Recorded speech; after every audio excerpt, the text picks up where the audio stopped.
So with Pesach being just around the corner, it's obviously time to give it some attention. And there's different ways in which you could approach Pesach. Some people see Pesach coming, panic stations. Oh my gosh, I didn't realize it's already the end of next week and I'm behind schedule and haven't done everything that I have to do, and there's all the cleaning and the preparations, etc. So one reaction to Pesach is panic stations.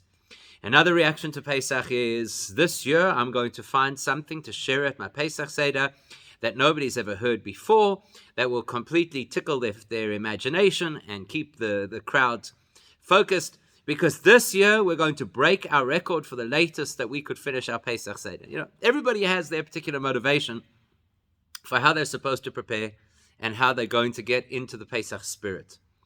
The truth is, all of that is valid, and yet the main theme and the main purpose of Pesach is to have a personal, transformative experience. That's really what we want.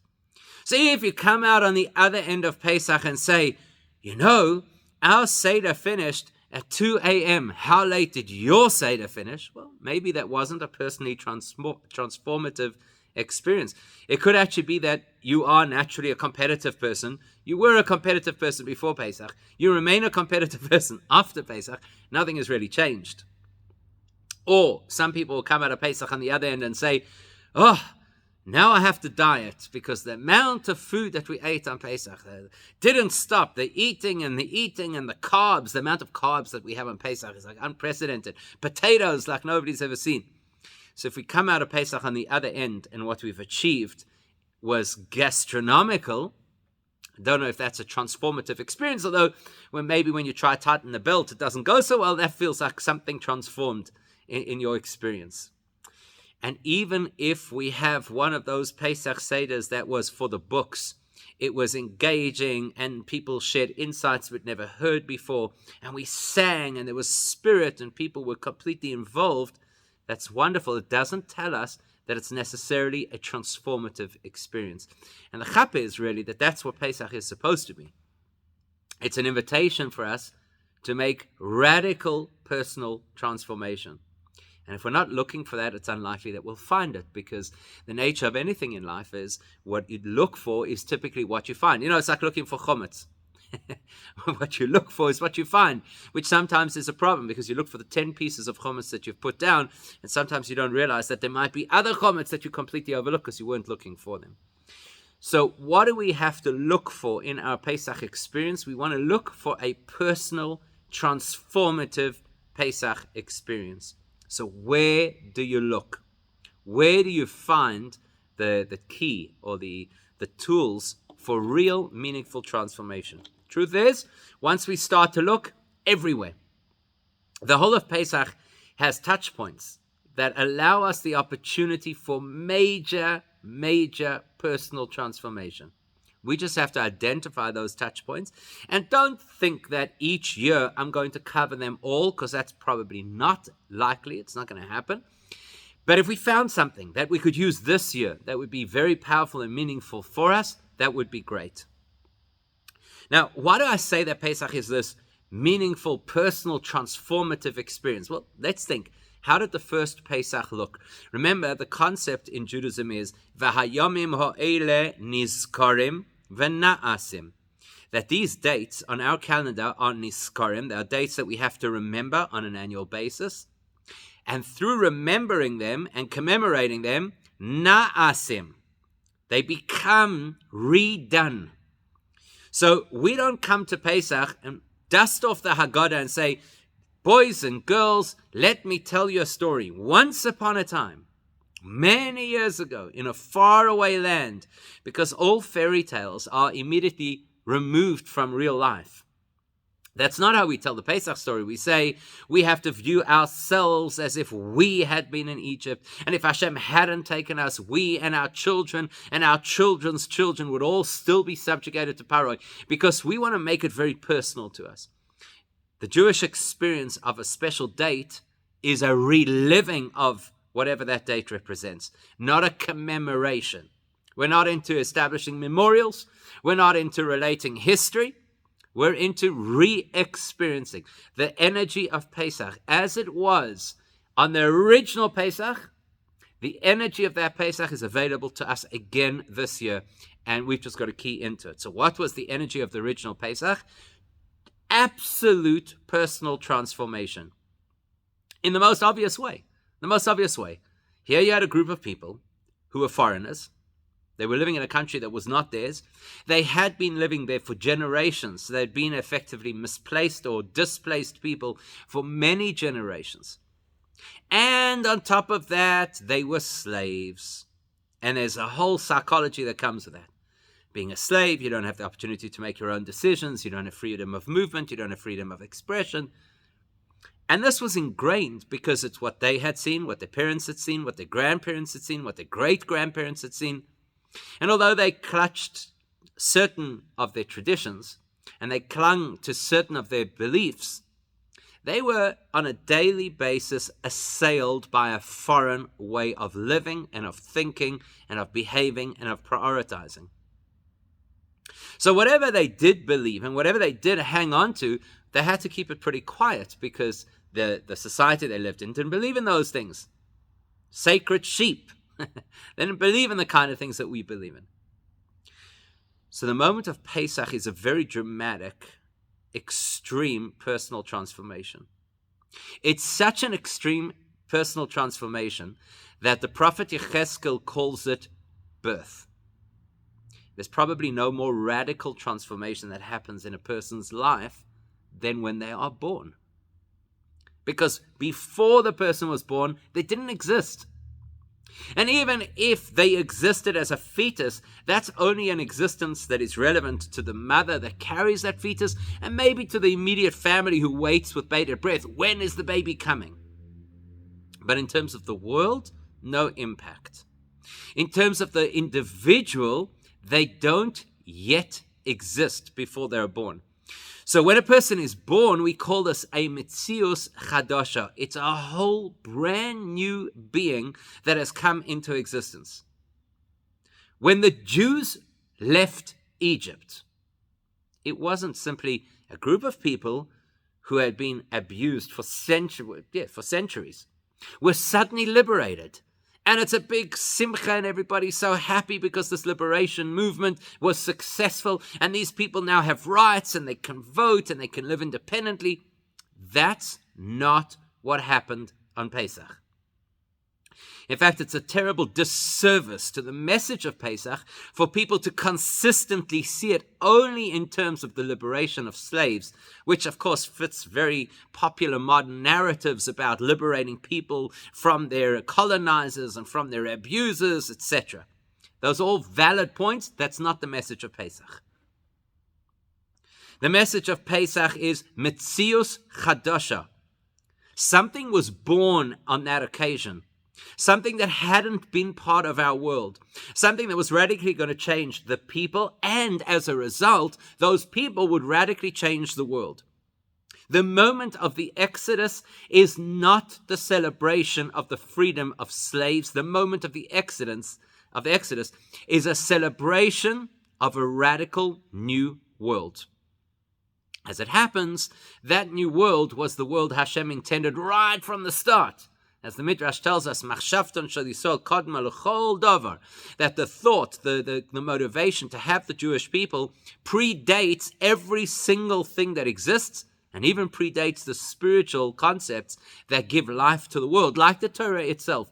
As the very famous Midrash says, I don't know which is the intention. Is the goal Torah or is the goal the Jewish people? Says the Midrash, open up the Torah and you'll see that it's written to an audience. So the Torah is there to service the Jewish people. So that moment of Exodus isn't a celebration for the 2 or 3 million people who were liberated from Egypt. It is a celebration for the entire creation, because now we can get down to the business of Metzius Chadasha, generating and creating something brand new, something that has never yet been in this world, although it was always intended to be in this world. And the first step to that is to create a chosen people. That's the birth of the Jewish nation, as the prophet Yecheskel says. Because the first step for this radical transformation starts with a Metzius Chadasha, a new kind of human, Up until this point in time, all humans were identical. They were humans, the highest form of creation on earth, the highest form of intellect on earth, people who have the opportunity to make moral choices, people who have the opportunity to build or, God forbid, destroy the world. At the time of the Exodus, there's a new being introduced, a new kind of human, whose job is not simply to make moral choices, and it's not simply to express incredible intellect, and it's not simply to build the world.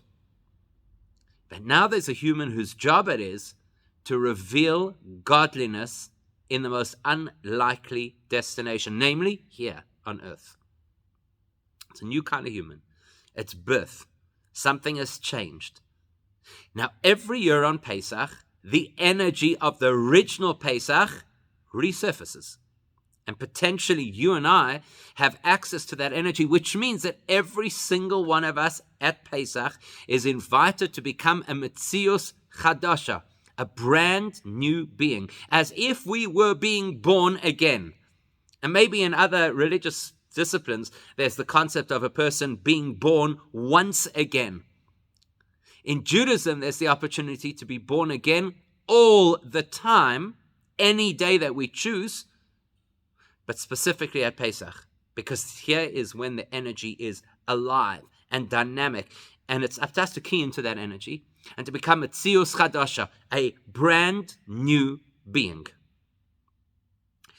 So we need some tools. We need something to work with. We need to understand, how do you do this? Everybody, I think, would love the opportunity to be brand new.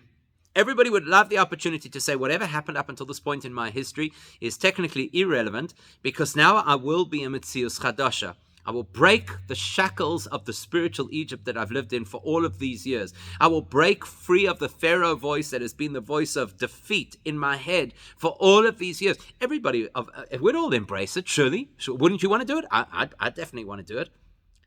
Can you imagine? Metzius Chadasha, brand new. It's like going to a new country. Nobody knows who you are. Nobody knows your history. Nobody knows your mess-ups. They erase your whole online presence and you start again.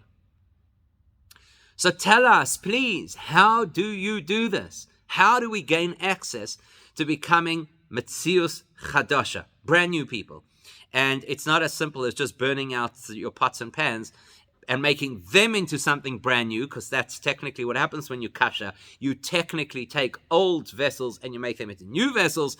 So nobody's going to go take a blowtorch and, burn the schmutz out of themselves, because that's not really practical. So how do we become, or how do we access this potential to be a Metzius Chadasha?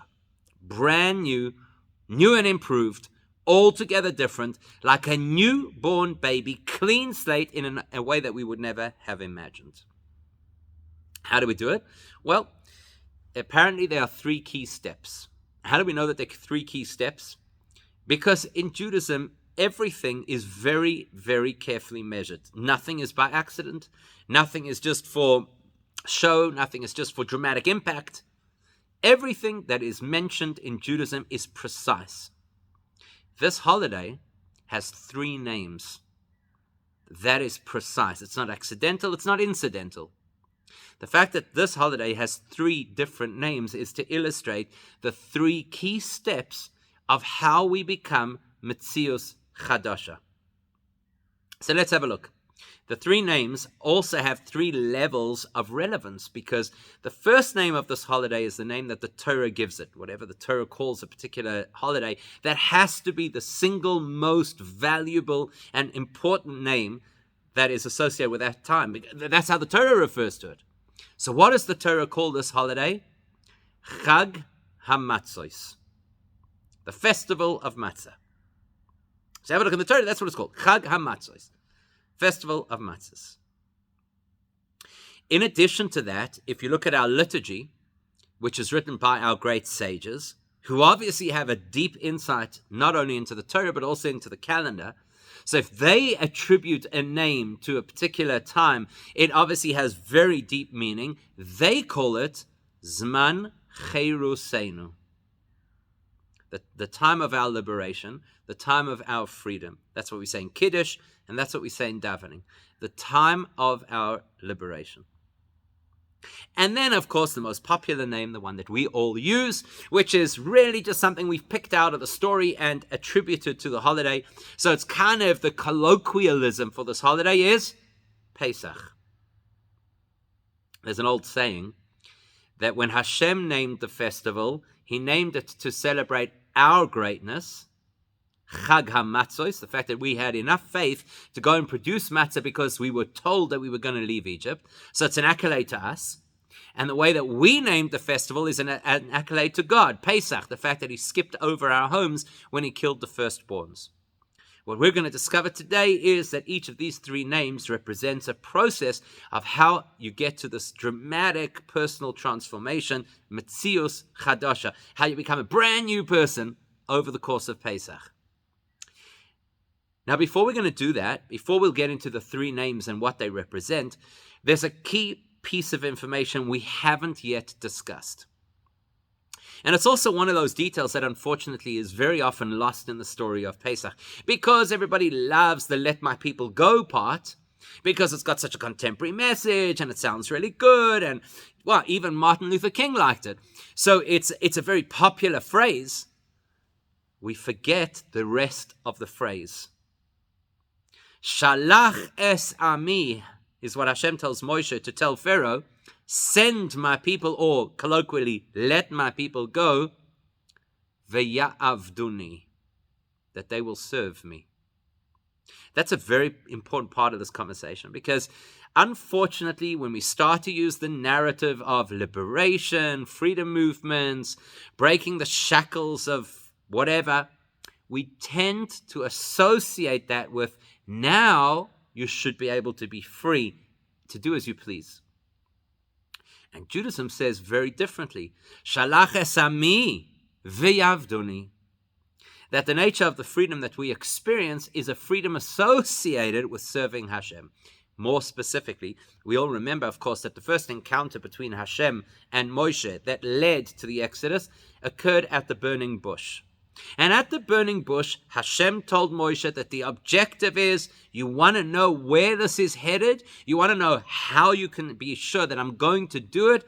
Because when you do take the Jews out of Egypt,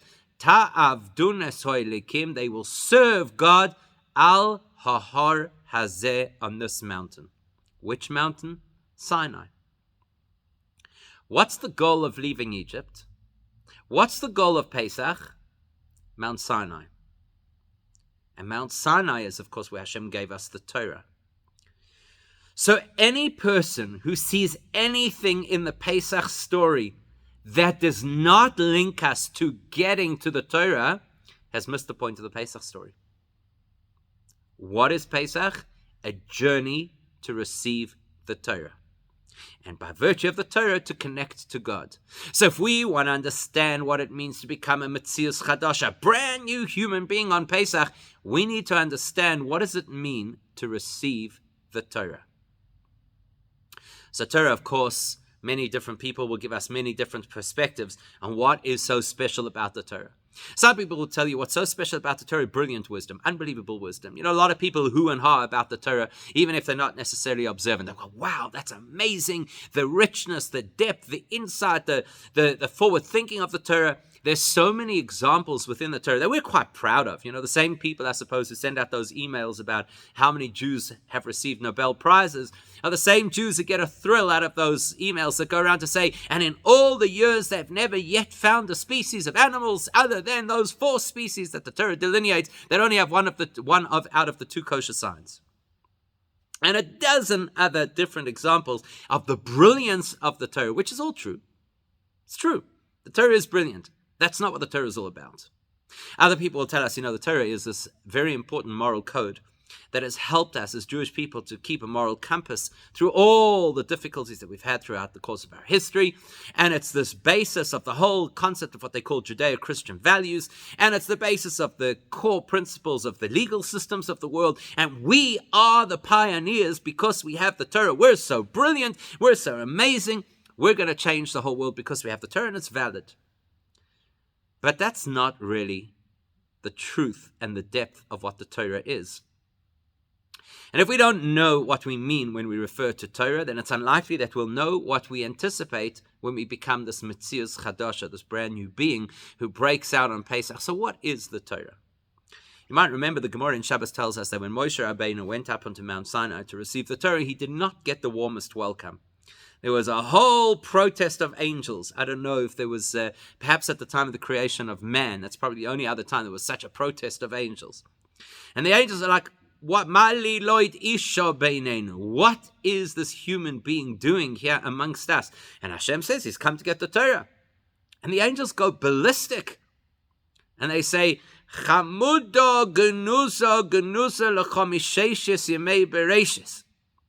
The most incredibly precious treasure that is so beloved to you and therefore has been hidden away since the time of creation. You're going to give that to the Jewish people? Are you going to give that to humans? To know hoitcha ala shamayim, rather Hashem, share your glory here with us in the heavens.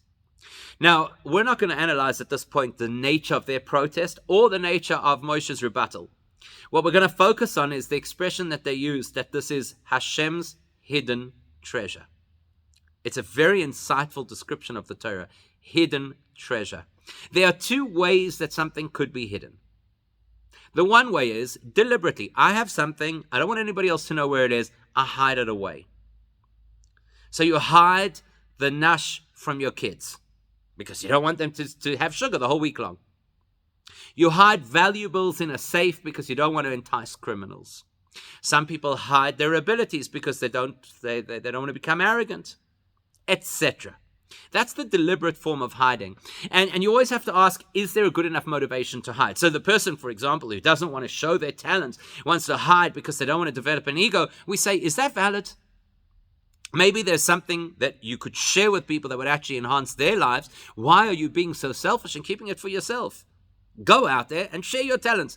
As the famous saying of the Mittler Rebbe, Atzibele soll's von der Wern, aber Chassidus soll's der Chazren. What's the worst that'll happen? You'll add a few layers of self, like an onion has a few rings, but at least you'll go out there and you will share good things. You'll share Chassidus in the world. So it's not always valid to choose to hide something. For example, we talk about a hidden tzaddik. It's one of the most intriguing topics in Judaism, the hidden tzaddik. So what does a hidden tzaddik look like? What are the symptoms? How do you identify a hidden tzaddik? Is there some kind of TV expose where they go out and they say, and here was Yankel, and everybody thought he was a hidden tzaddik, but we have now discovered that he in fact is one of those, So there are two kinds of hidden tzaddik. The one kind of hidden tzaddik chooses to be incognito, and they choose to give the impression to the rest of the world that they're just ordinary because they don't want people to discover their secret. And then you get the true hidden tzaddik. The true hidden tzaddik is hiding in plain sight. That means to say, we know that the person is a tzaddik.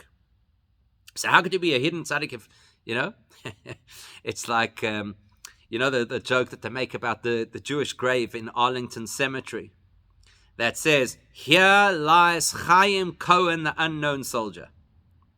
So how can you call him the unknown soldier? You put his name on the tombstone. How can you call him the unknown soldier? So here's Chaim Cohen as a soldier. He wasn't known.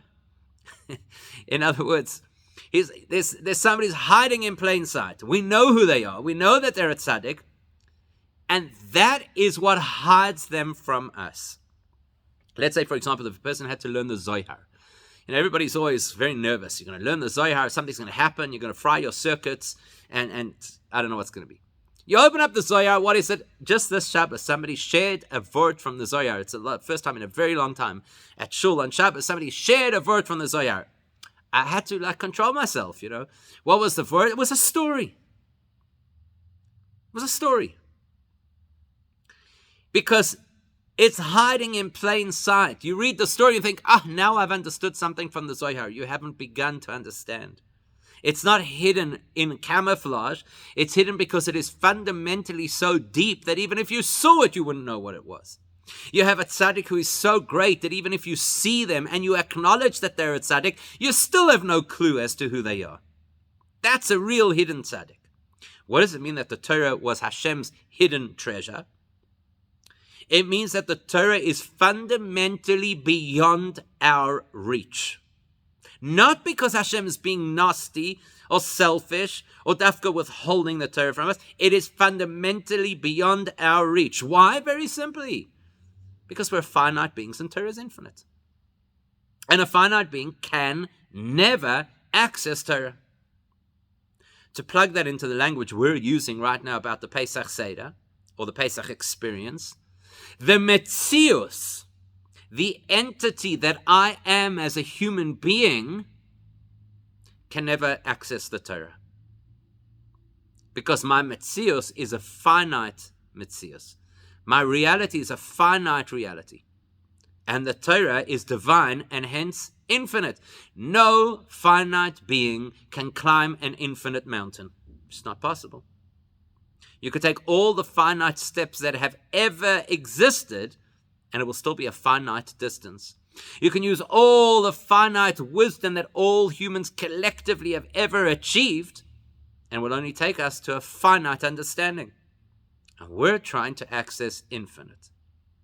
So the prison that we live in at the time of Pesach, look, unfortunately, some people live in a real prison of the mind, and have real issues. But even if we're good people who've really worked on ourselves in terms of growing ourselves spiritually and developing our connection to God, the prison that we live in is the prison of being human. Because humans are finite. And we're on a journey to leave Egypt in order to get to Sinai, in order to receive the Torah. It's an impossible journey. How could you ever get there? Now, the truth of the matter is, it's not even that different every single time that we want to learn from somebody who is far more advanced than we are. Because you know what happens? As we learn, so do they. So as we progress through what they're teaching us, so they progress beyond us. And they progress exponentially while we're progressing gradually. So you can never catch up, right? Which means that sometimes you could sit there and listen to somebody teach and have absolutely mind-blowing experiences and still not begin to understand an iota of what they know. So we're going to use the concept of how ordinary learning works, specifically ordinary Torah learning, to help us to get a template of the 3 steps that Pesach is all about. So if you wanted to learn from a teacher, or to borrow a term that is very popular in the more Eastern world, you want to learn from a master, the implication being somebody who is exponentially more developed and knowledgeable than you are. So how do you do it? What are the 3 key steps to learning? Let's start with step 1. The Gemara tells us that when a student sits down in front of a teacher of Torah, any student who doesn't sit there and feel a bitter taste in their mouth, the bitter taste of inadequacy, cannot be a student. In other words, if somebody swaggers into the room and says, okay, I kind of know this subject already, let's hear what you have to say about it, that person has just blocked themselves from learning before they've even started. And that's the frustration sometimes that a teacher has. And I'm not talking about a school teacher necessarily, but a more advanced teacher, a so-called master, is when there is the person who keeps saying, I know exactly what you mean. The person who does that, the person who consistently has to show their knowledge, blocks themselves from the opportunity to learn. So the first step of all learning is a blank canvas. A person who is willing to surrender themselves and to listen without bias and without judgment to what is being taught. That's the first step. So the Gemara says, any student who doesn't sit there with this feeling, this bitter feeling of inadequacy in their mouth, is not going to be able to learn. So when we go to a class, when we go to listen to some world-renowned speaker, we've got to leave our preconceptions at the door.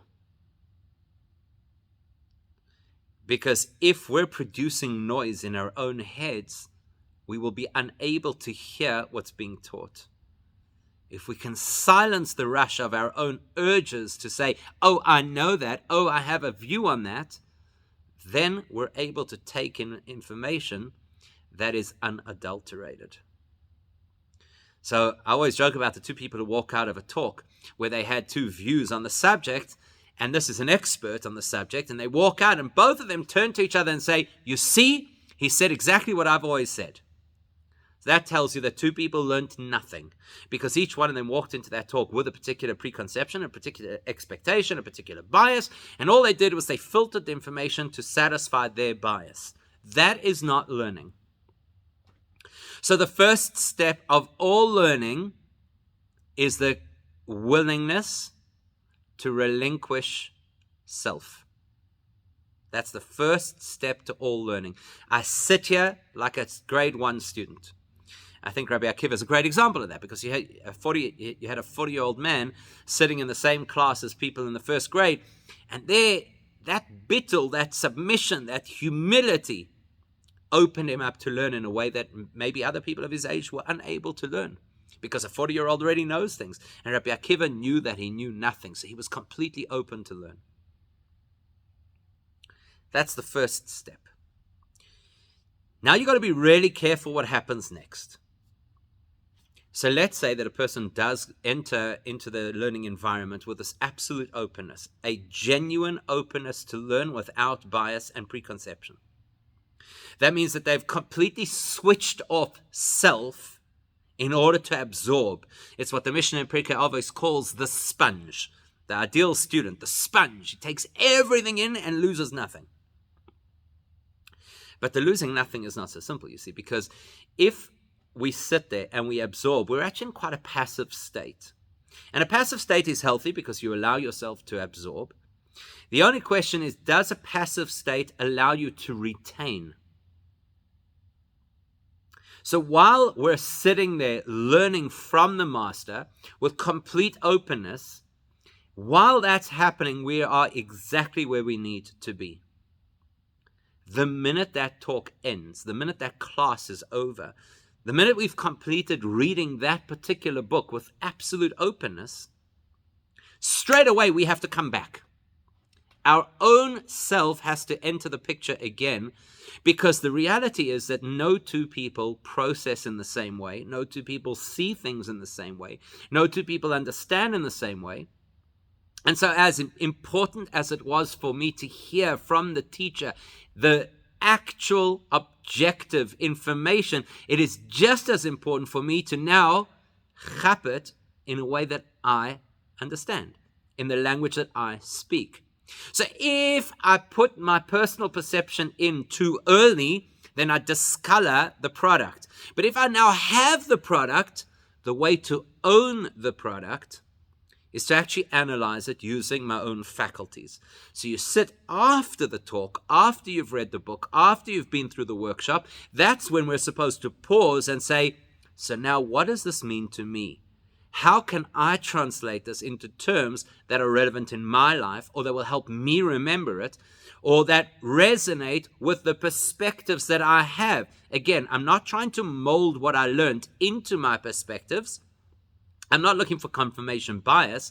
What I'm looking for is a way to keep it, because I know that if I can see it through my eyes, I'll be able to keep it. As the Gemara says, you want to reach a point, Sha'at Torah nikres al shemoi, where the Torah is personal, to the extent that somebody could even consider it when you share it next as your wisdom, because it's become so much a part of you.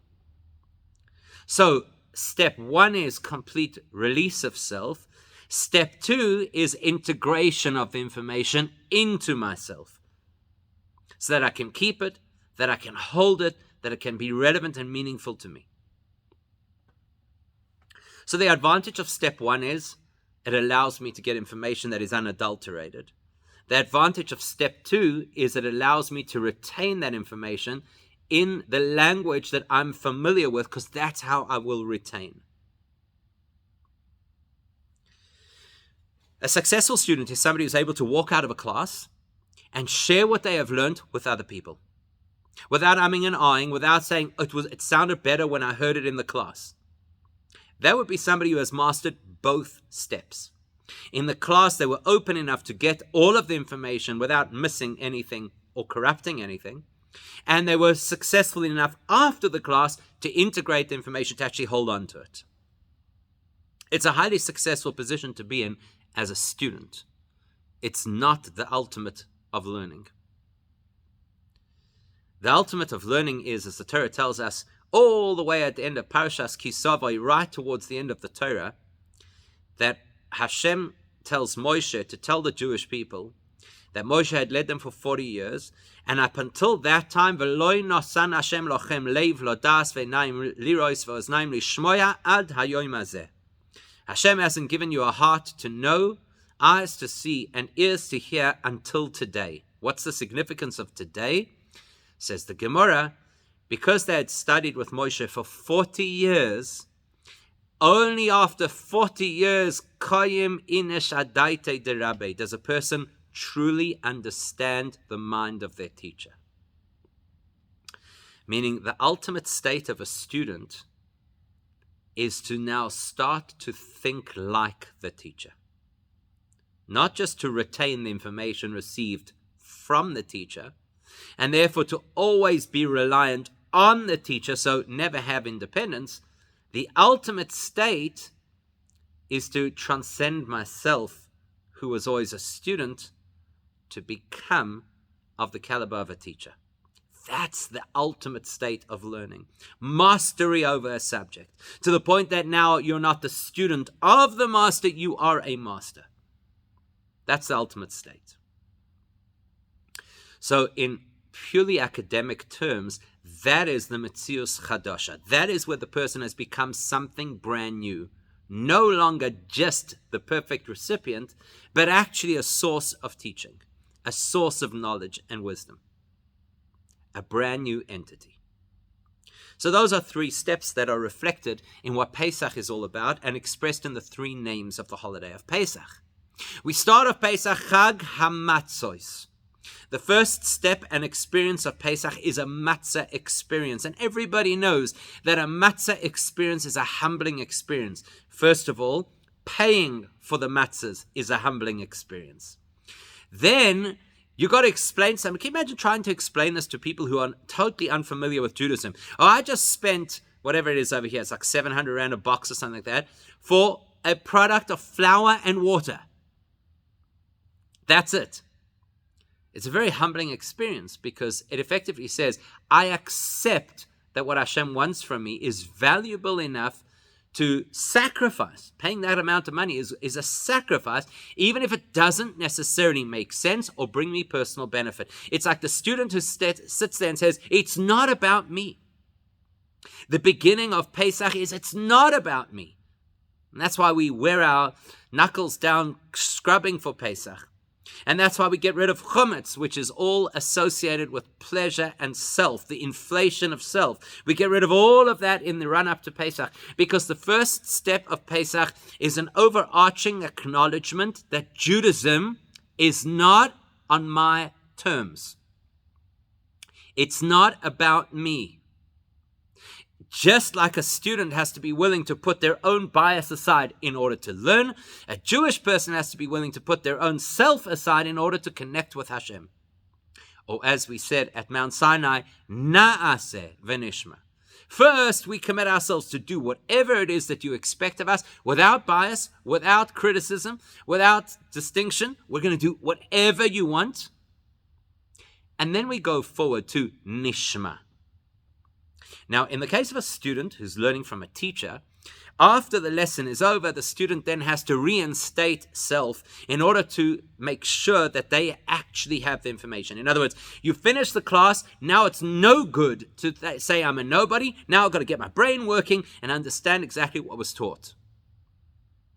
Now, when it comes to the Torah experience as expressed through Pesach, something even more dramatic happens. The student sitting in front of the teacher goes through two steps. Step one is let go of self so you can hear. Step two is reintroduce yourself so that you can absorb what you've heard. In other words, for the student, the self was always there. It was packed away and then brought out to the fore again. The Pesach experience tells us something else. I have a metzius as we stand here today on the 3rd of Nisan, 5782. My metzius is, I'm so many years old, I'm this kind of person, in this kind of occupation, with this social circle, with this many people who think I'm great, with that many people who think I'm not. That's me. It's very much a metzius of my journey, my achievements, my failures, my circle of people. That's the metzius. Comes along Pesach and says, actually, your metzius is you are free of all of those things.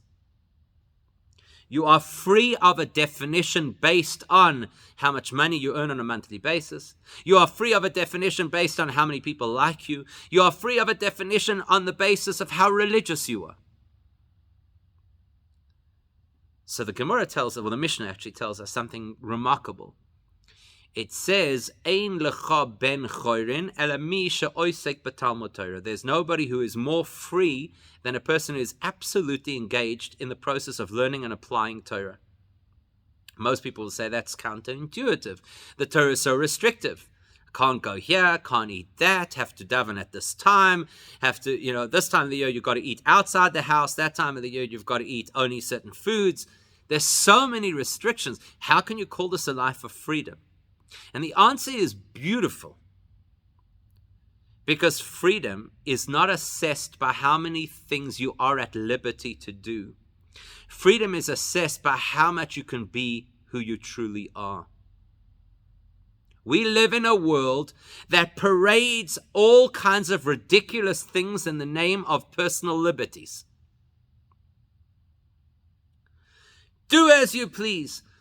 Express yourself as you please. Identify yourself as you please. And that will make you free. And you're not free at all in that way, because you're constantly tethered to the whims of society.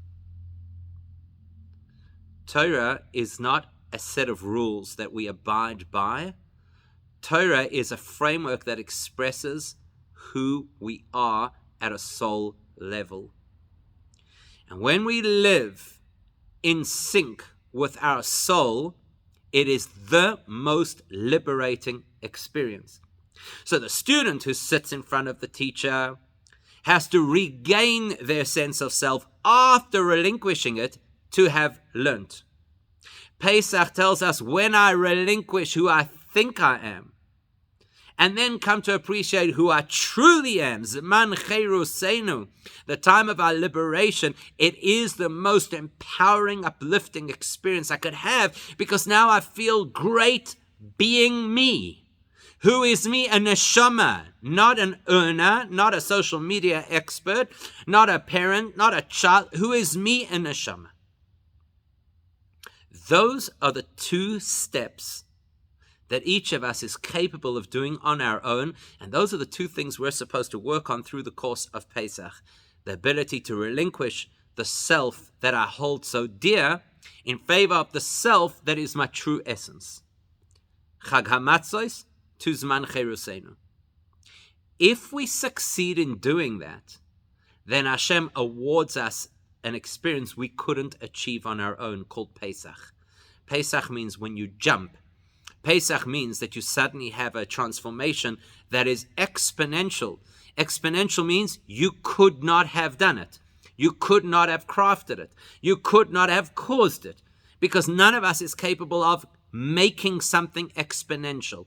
We're only capable of making something gradual, and that's all we're responsible to do. But if we make the gradual steps that Hashem expects of us, to relinquish the self that the world proclaims in favor of the self that the Torah proclaims, then Hashem says, Pesach, now you're going to leap into a space that you never knew was possible to achieve. We said that the exponential state of the student is 40 years of rigorous work. The student eventually becomes a master. The student is no longer the receiver, the student is now the sharer. In a similar vein, when we work rigorously through the avodah, the challenges of Pesach, to relinquish the superficial self and to discover the essential self, then Hashem takes us on a journey of Pesach to become God-like. What does that mean, to become God-like? To discover that not only is my truth the version of myself that the Torah tells me, but it's actually to discover that I am an expression of godliness. That's the Metzius Chadasha. That's the birth of Pesach. That I am a spark of God living in a human body, which I've read about in books, and I know about it theoretically, but I've never experienced. That's Metzius Chadasha. So the goal of Pesach is to challenge us to take two steps, which are very big steps for us to take, in the hope and the confidence that Hashem will then take us over a threshold into a third step, which is fundamentally beyond human grasp, and yet the gift that Hashem gives us on Pesach. So what we are supposed to focus on is let go of the typical self, discover the real self, and then, please God, Hashem gives us this insight that is way beyond anything we could learn, to see in ourselves the godly spark. And when we see in ourselves the godly spark, we are fundamentally transformed in an irrevocable way, and we'll feel much more aligned with what Hashem wants. We'll battle less to do what Hashem wants, and we'll more naturally resonate with the things that Hashem expects of us. So please God, we should have a kosher and freilich and Pesach, and this Pesach should allow us the opportunity to experience the three steps that Pesach is truly all about.